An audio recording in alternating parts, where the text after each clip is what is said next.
आप जानते हैं मैं लगातार 22 साल तक बहुजन समाज की अगली कतार का सिपाही रहा हूं।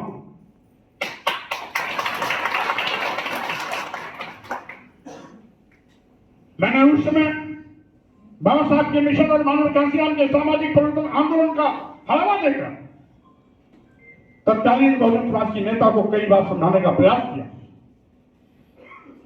इन महापुरुषों के बचाए रास्ते पर चलने के लिए अनुरोध किया, लेकिन जब नहीं मानी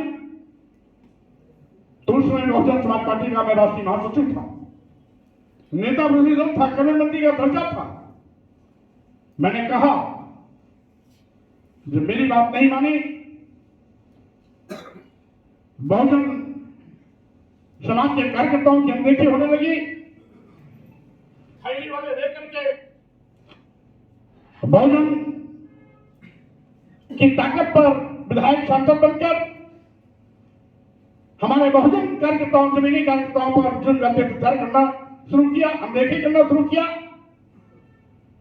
तो मैंने बहन जी से कह करके निर्णय लिया था कि यार बाबा साहब का मिशन नहीं, मानव कांसीराम का सामाजिक परिवर्तन आंदोलन नहीं, तो स्वामी प्रसाद मौर्य को बहुजन समाज पार्टी में रहने का कोई औचित्य नहीं रह गया।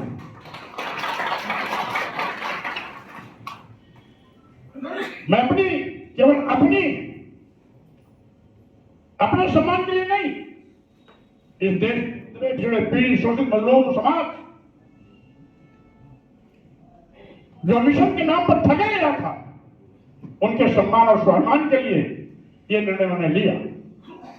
आप जानते हैं उस समय मैं राष्ट्रीय महासचिव था, बहन जी के बाद मेरा रुतबा था, नेता विरोधी था, कैबिनेट मंत्री का दर्जा था।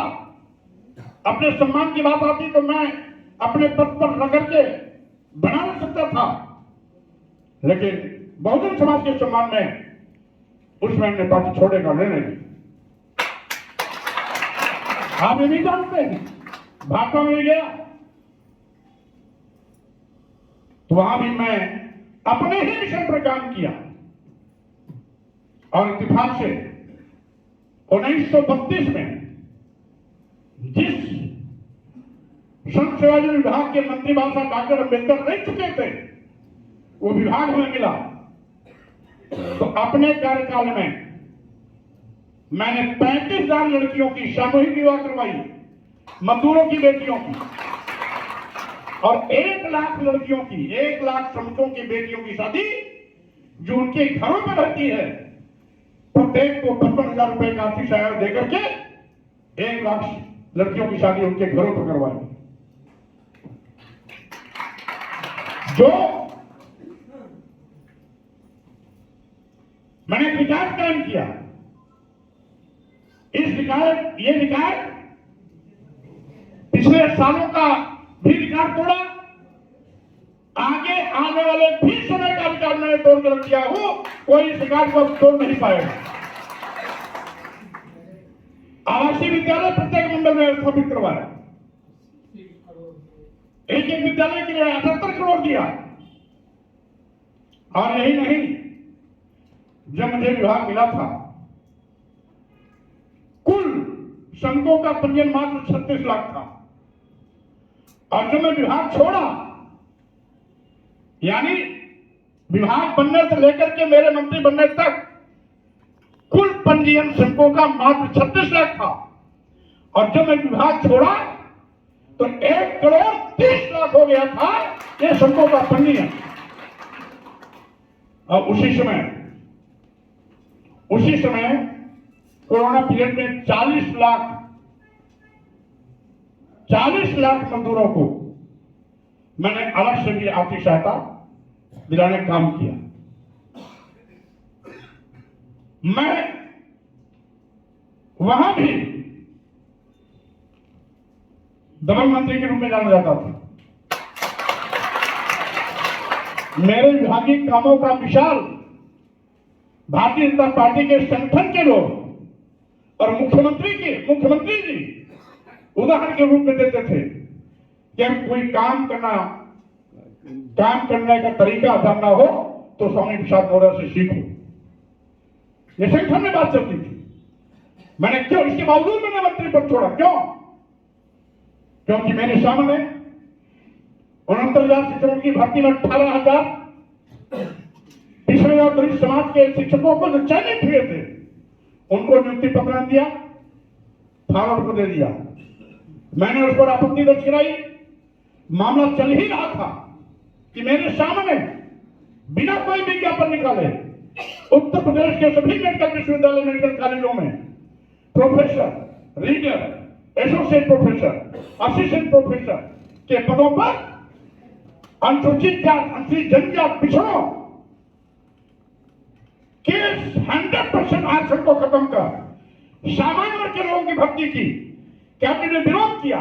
मेरे विरोध के बावजूद भी जब उस कैबिनेट को प्रस्ताव को पास किया तो मैंने उसी समय कसम खाया था कि मैं भाजपा को मटिया मेट करके करूंगा। और उसी आरक्षण के बाबत मेरे विरोध के बावजूद भी जब सभी मेडिकल विश्वविद्यालय, मेडिकल कॉलेजों में professor, reader, professor, assistant professor के पदों पर तैनाती फार्वर्ड की तो मैंने उस पर मंत्री पद छोड़ा। समाजवादी पार्टी में गया, आप सब उसके गवाह हैं। वहां भी मैंने बोला था 85 तो हमारा है, 15 बंटवारा है। मैंने लाइन खींची, आर या पार की। लेकिन उस समय समाजवादी पार्टी के राष्ट्रीय अध्यक्ष मैंने इस वक्तव्य देने के बाद 5वें दिन ही परशुराम की मूर्ति का अनावरण और फरसा दिखाने चले गए।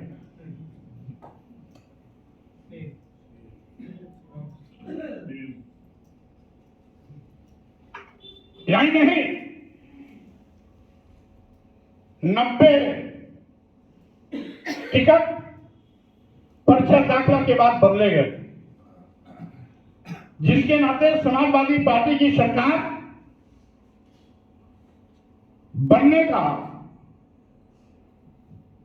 काम तमाम हो गया।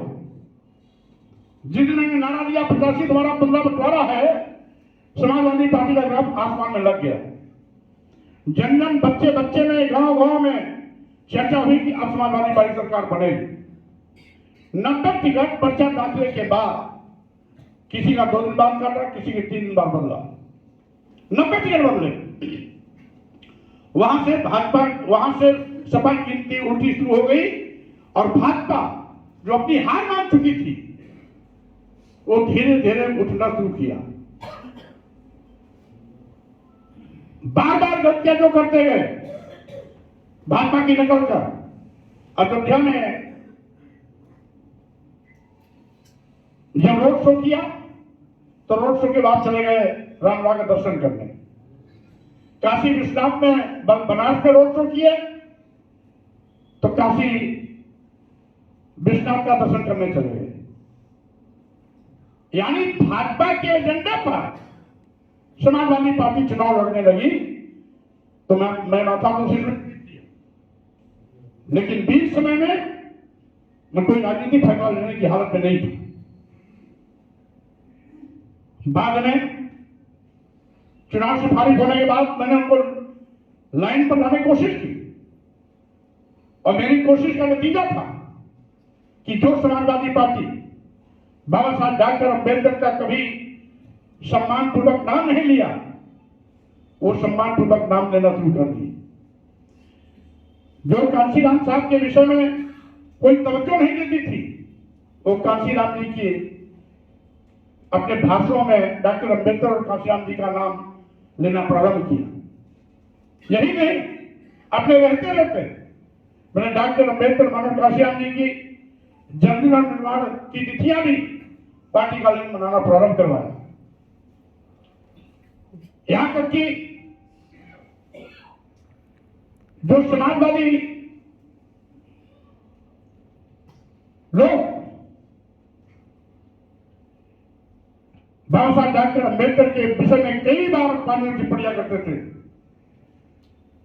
उन्होंने बाबा साहब के महत्व को समझा, कांशीराम जी के महत्व को समझा। पीजे का निर्माण हुआ, लेकिन जब मैंने देखा कत्ती और करने में अंतर है,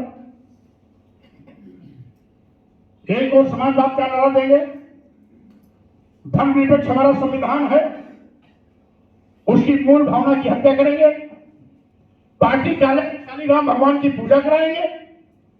तो भाजपा और समाजवादी पार्टी में अंतर क्या है?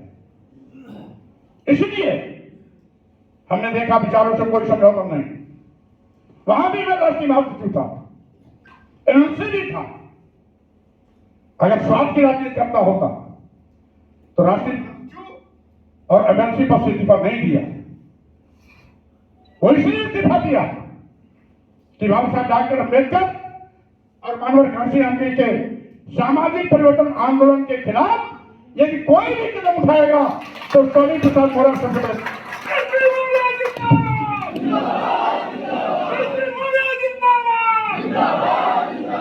तो उसके सबसे बड़े दुश्मन स्वामी प्रसाद मौर्य बनेंगे। साथियों, मैंने आपके सम्मान स्वाभिमान के लिए कदम उठाए। मैंने जब भी छोड़ा आपके सम्मान की पार्टी छोड़ा। अगर हम अपने स्वार्थ की राजनीति करते होते तो मैं नेता विरोधी दल और बहुजन समाज पार्टी राष्ट्रीय महासचिव पर इस्तीफा नहीं देती। स्वार्थ की राजनीति करते होते तो भाजपा में एक सशक्त मंत्री होने के बावजूद भी मैं मंत्री पद से इस्तीफा नहीं देता। अगर स्वार्थ की राजनीति करता तो समाजवादी पार्टी के राष्ट्रीय महासचिव और एमएलसी पद से इस्तीफा नहीं देता। साथियों, यह आपके सम्मान और स्वाभिमान के लिए समय समय पर मैंने कदम उठाया।